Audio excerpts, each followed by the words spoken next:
बिस्मिल्लाहिर्रहमानिर्रहीम। अस्सलाम वालेकुम। कैसे हैं आप सब? उम्मीद है सब खैरियत से होंगे।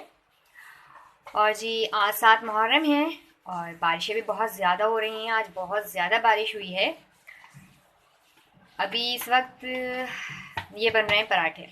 अच्छा जी, पराठे किस लिए बना रहे हैं कि इसका हमने पराठा बनाने के बाद इसका बनाना है मलीदा। अच्छा जी, तो ये पराठों की तैयारी शुरू कर दी है और इसके लिए हम जो मलीदा बनाते हैं इसके लिए बनाते हैं थोड़े से मोटे पराठे ना, ताकि थोड़े से वो सॉफ्ट हों।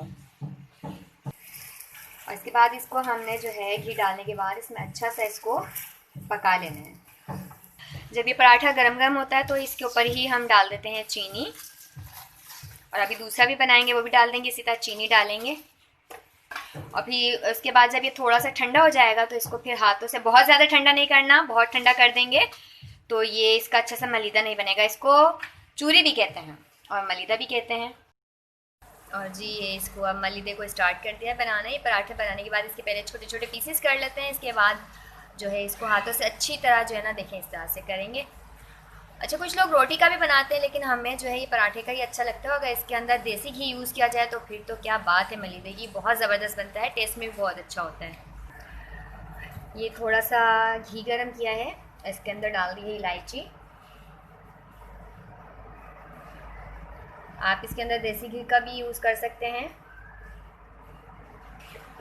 और फिर इसको बहुत अच्छे से इस तरह से देखें हाथ से मिक्स कर लेंगे।